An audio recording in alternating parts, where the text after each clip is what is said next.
Assalamu alaikum.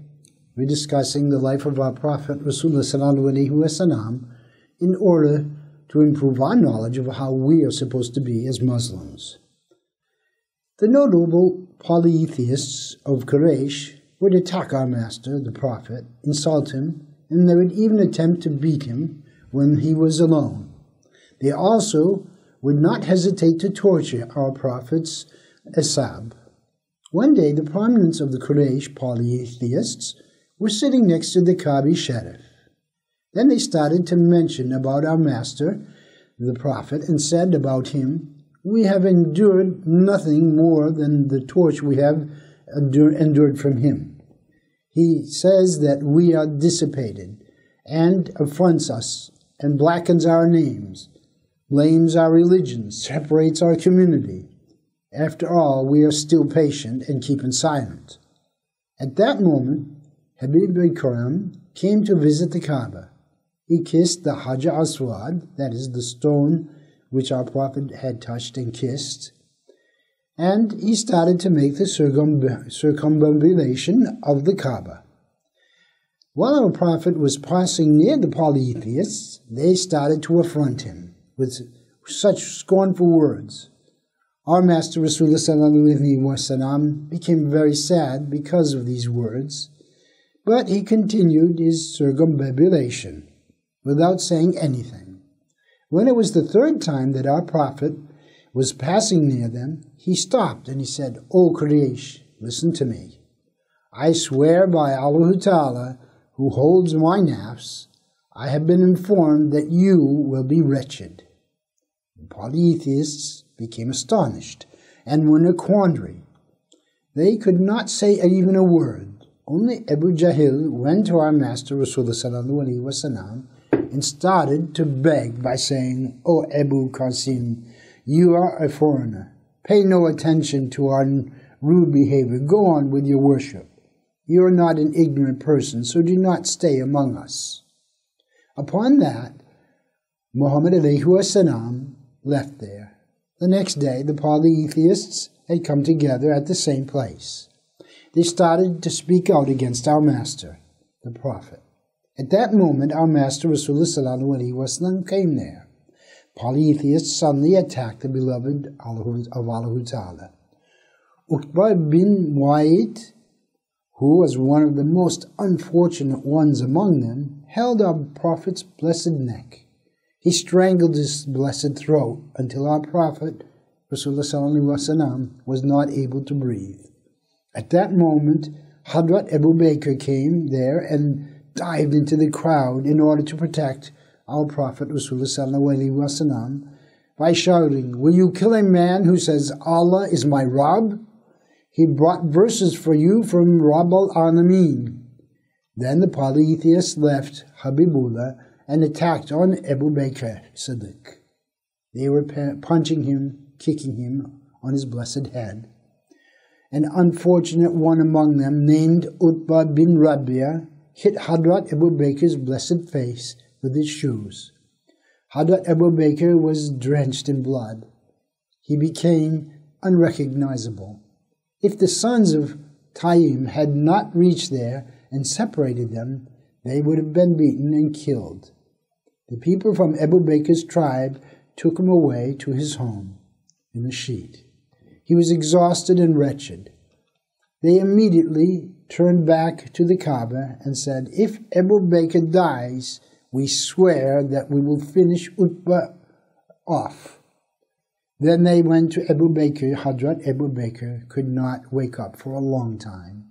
His father and the people of Banu Taim insistently tried to wake him. He could wake only towards evening. As soon as he opened his eyes and was able to speak, He asked with a harsh voice, "What is Rasulullah sallallahu alaihi wasallam doing? What is his condition?" They insulted him too. They said to Khayr, his mother, "Ask him if he would like to eat or drink." Abu Bakr was so weak, he did not want to eat or drink anything.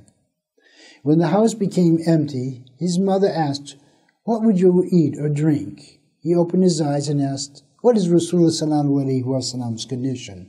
What is he doing?" His mother answered, "I swear by Allah that I do not know anything about your friend." Hazrat Abu Bakr said to her, "Go to the daughter of Khattab, Jamil, and ask her about Rasulullah sallallahu alaihi wasallam." Jamil was Hadrat Umar's sister. She had become Muslim. Hadrat Abu Bakr's mother went to Jamil and said, "My son Abu Bakr asks you about Muhammad alaihissalam.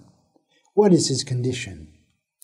Jamil said, "I do not know anything about the situation of Muhammad alaihissalam or Abu Bakr.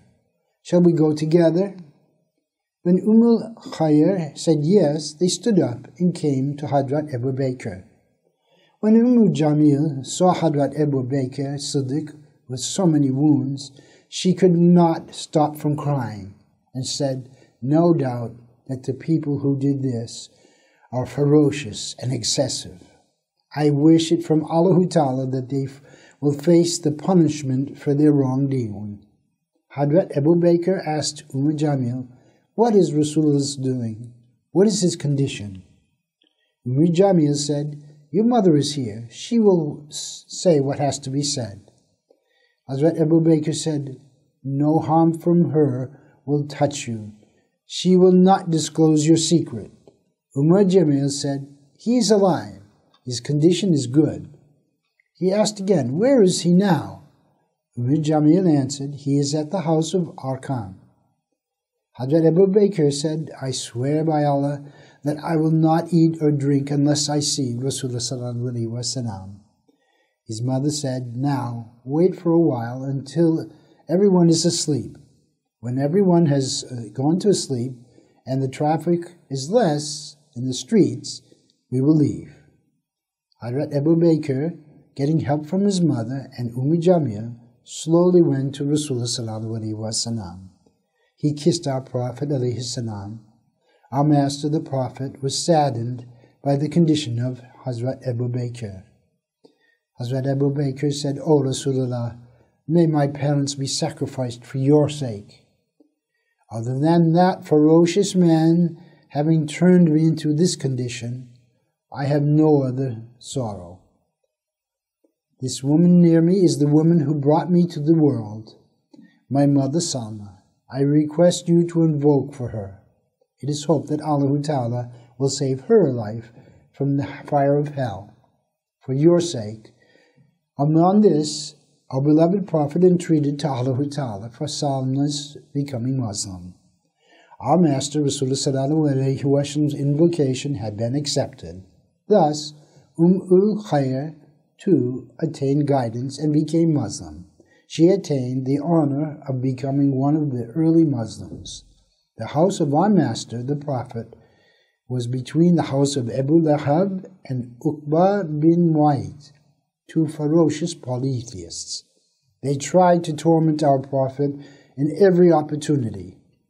Even at night, they threw animal guts before the door of our Master Rasulullah sallallahu alaihi wasallam. Abu Lahab, his uncle, was not satisfied with this and threw stones at him from the house of his neighbor Adi, and his wife Jamil was no less cruel either. She would throw thorny tree branches where Rasulullah sallallahu alaihi wasallam would walk to hurt his blessed feet. One day, Abu Lahab was throwing the refuse he collected from the front of Rasulullah sallallahu alaihi wasallam's door. Hadrat Hamza saw him. He ran at once, caught Abu Lahab, and he poured the refuse over Abu Lahab's head. After these torments of Abu Lahab and his wife, the Tabat Surah, which begins with, "May the hands of Abu Lahab be withered," then they were withered, was revealed. Next, we're going to discuss the torments of Abu Lahab's wife. Alaihissalam.